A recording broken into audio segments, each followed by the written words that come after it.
Тэглээхэн дус та бүхэндээ шинэ 7 хоногийн мэндийг хүргэе. Өглөө бүр амьд үгээр үгийн үйлчлэлийн шинэ 7 хоногийн цаг эхлэж байна. Тэгээ өнөөдрийнхэн цагийг бүгдээрээ Бурхан эзэндээ даатхан залбираад хамтдаа эхэлцгээе. Хайртай эзэн тань талархаж байна. Тэгээд энэ өдрийг тань даатах юм. Энэ өдрийн туршид эзэн тойрын гайхамшигтай үгээр өдөртөн чалгаатаж хөтлөн дагуулж өгөөрэй. Тэгээд эзэн минь бас таны үгнээс суралцахыг хүсэж байна. Ариун сүнсний хүчрэг оршихуйг та энэ газарт бидэн дээр дүүргэж өгөөрэй эзэн минь. Эзэн Есүсийн нэрээр залбирanгуйч байна.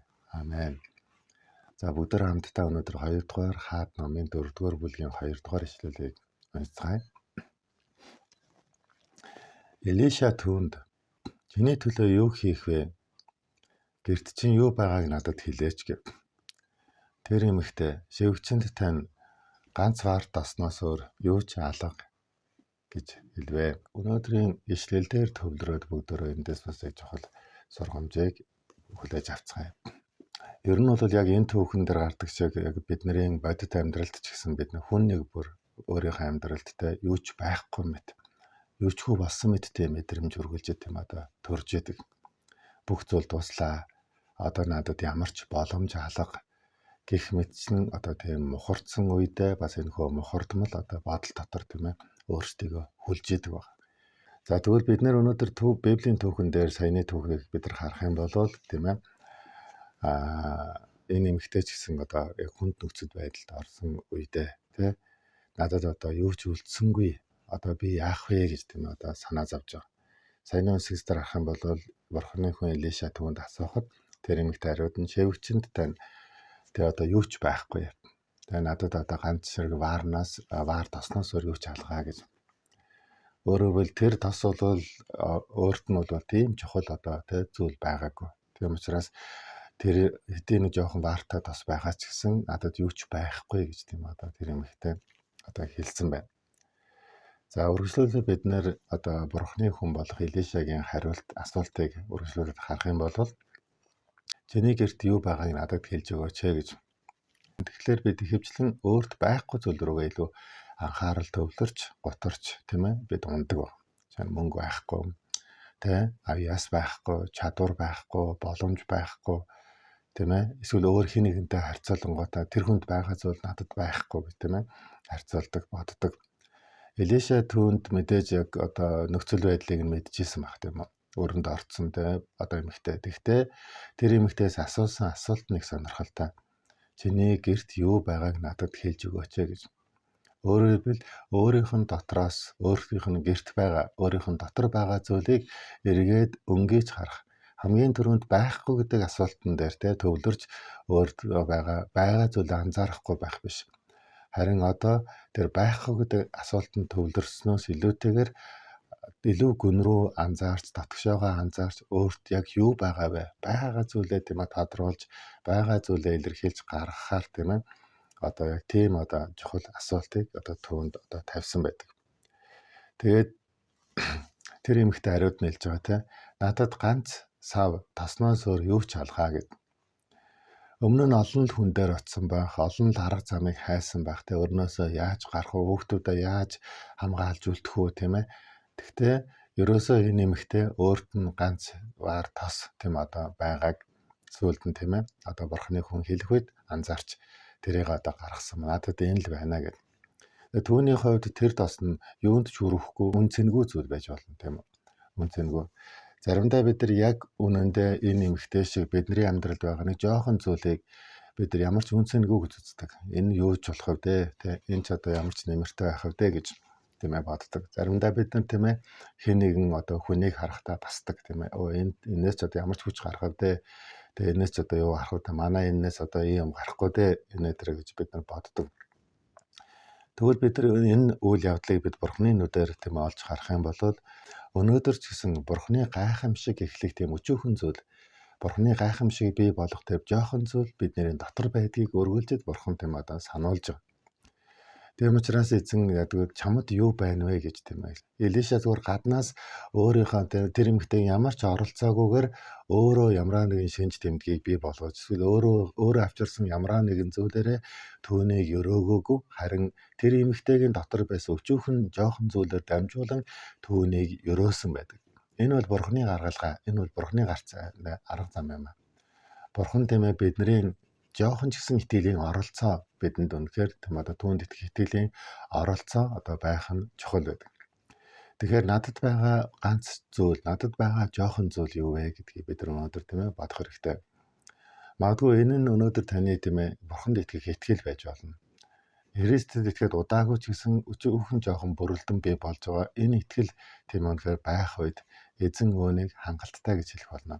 Хангалттай гэж хэлээд таны тэр итгэлээр дамжуулан Бурхан гайхамшигтай ажлыг одоо хийх болно. За үргэлжлүүлэн бид нар энэ үйл явдлыг харах юм бол одоо энэ эмэгтэйгийн дотор байсан энэ жоохон зүйлийг хөндөн гаргаж тэгээд Бурханы хүн Элиша үргэлжлүүлээд итгэлийн алхам хийхийг энэ эмэгтэйгээс шаардсан байдаг. За Элиша түүнд хэлж байгаа хөршүүдээрээ явж хоосон сав суулгуудыг зээлж ав.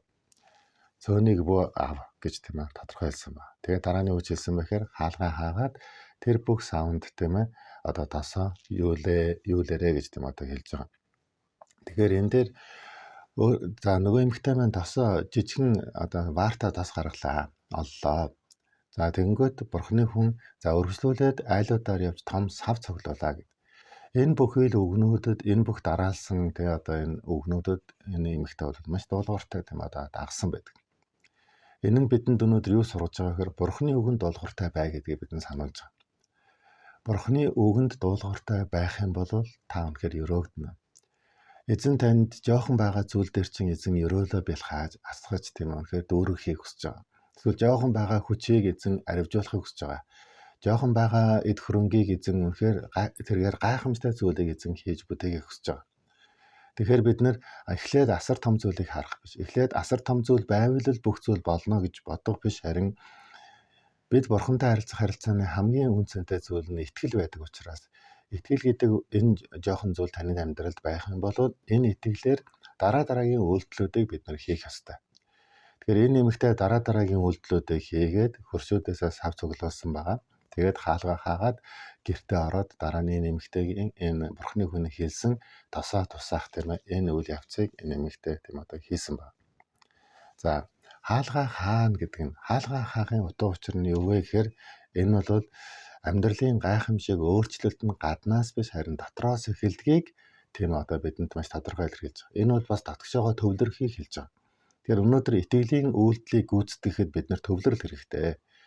Яагаад тэгэхээр эргэн тойрон хүмүүс бидний итгэлийн үйлдэлийг чинь хараад таны итгэлийн үйлдэлийг хараад шоолох болно. Тийм ээ шөөмжлөх болно. Тийм ээ янз янзаар тийм ээ басан доромжлох болно. Тэгэхдээ энэ эмэгтэйд Бурхан гадаа тийм олон хүмүүсийн дунд энэ гайхамшиг үйлдэл гэж хэлээгүй шүү дээ. Харин хаалгаа хаагаад тийм ээ зөвхөн хүүхдүүдтэйгээ өрөөндөө байжгаад энэ үйлдэлийг хийгээрэй гэж тийм ээ хэлсэн байдаг. Тэгэхээр энэ нь өнөөдөр бас Бурхан бидний итгэлийг хамгаалж байгаагийн хэлбэр. Тийм ээ итгэлийг хамгаалж байгаа. Тийм учраас итгэлийн үйлдэл хийх болгонд альва янз бүрийн тийм ээ тэнэгэлзлүүд, янз бүрийн эргэлзээнүүд, янз бүрийн гадны нөлөөллүүд тийм одоо энэ жоохон итгэлийг үгүй болохыг оролддог учраас бид нар өнөөдөр Бурханы үгэнд төвлөрөх ёстой юм аа. Бурханы үйлдэх гэдэг байгаа тэр гайхамшигтай үйлсэд төвлөрөх ёстой. Таны итгэлийн оролцоотой чинь хамт хийх гэж байгаа түүний агуу тэмдгүүдэд өнөөдөр бид төвлөрөх юм бол тийм үнэхээр Бурханы гайхамшигуд тийм ээ бий болох болно. За өөр түнд нь бид нар харах юм бол гайхамшиг бий болж байгаа тийм. Өнөө эмэгтэй тийм үн цэнгүй байсан, үн цэнгүй мэт санагдаж байсан ганцхан сав тосоо тийм үнэхээр тэнд байсан бүхий л хоосон савнуудад Бурханы хүний заавраар одоо юулж тийм хийх үед өөрөө бол тос гойцоор байсан байна. Тэгээд өөрөө бүх савыг тийм дүүргэсэн байдаг. Тэгэхээр бид эндээс харах юм бол Бурхан бол ундрашгүй нөөц баялагын ундраг, нөөц баялагын эзэн гэдгийг бид эндээс харж байна. Зүгээр энэ нь тэр жижигхэн варта досондоо байгаад байгаа юм биш. Өөрөөр хэлбэл цаана нь энэ бүх зүйл рүү удирдан чиглүүлж, энэ бүх зүйлийн заавар зөвлөгөөг чиглүүлж, хэрхэн яаж хийх ёстой бүхий л зөвлөгөөг өгсөн Бурханы хүн, бас Бурханы хүний ард байсан Бурханы агуу мөн чанарыг илэрхийлж байгаа ах tunаа. Тийм учраас бурхан бол ундрашгүй бурхан юм аа. Бурханы нөөц баялагчсан ариун агуу юм аа. Тэр бол хайрын ундраг ихэзэн бидний амьдралын өнөөдөр тийм ээ одоо сүнслэг тийм хоосон орон зайнуудыг сүнслэг тийм хоосон савнуудыг ч гэсэн бурхан өнөөдөр дүүргэдэг байна. Таны өрөөх тэр савсуулгуудыг чинь бурхан дүүргэх болно.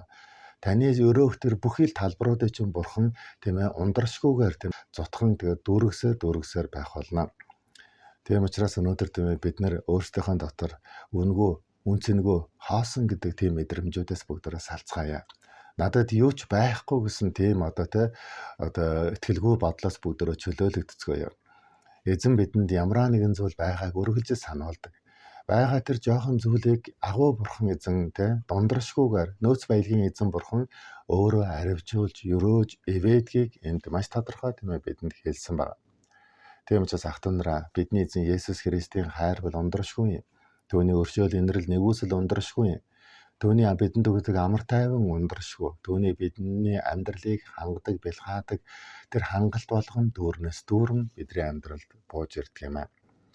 Эзний нэрээр өрөөж байг бүгдээ хамтдаа залбираад өнөөдрийн цагийг дуусгая. Халелуя Тэнгэрлэг эзэн минь ээ тань талархаж байна. Эзэн минь бид өнөөдөр өөрсдийнхөө нөөц боломж бололцоог бид өнөөдөр илүү харж сурахад минь та бидэнд тусалж өгөөч юм. Бид байхгүй гэж бид нар боддог. Байхгүй гэж бид нар хамгийн түрүүнд тийм ээ бид үнэхээр өөртөө тийм өөртөө юм дүгнэлт өгдөг бол харин эзэн минь ээ үнэхээр бидэнд байгаа жоохон зүйлийг ч гэсэн аривжуулж чаддаг, өрөөж чаддаг, эвэж чаддаг агуу инэрлийн бурхан, ундрашгүй агуу тийм ээ нөөц дуусашгүй агуу бурхан та оршин байдаг учраас талархаж эзэн минь ээ тэгээд эзэн бурхан минь танд талархаж байна. Бидний эзэн Есүсийн нэрээр талархан залбирч байна. Амен. За эзэн бурхан та бүгдийг эргэх болтугай.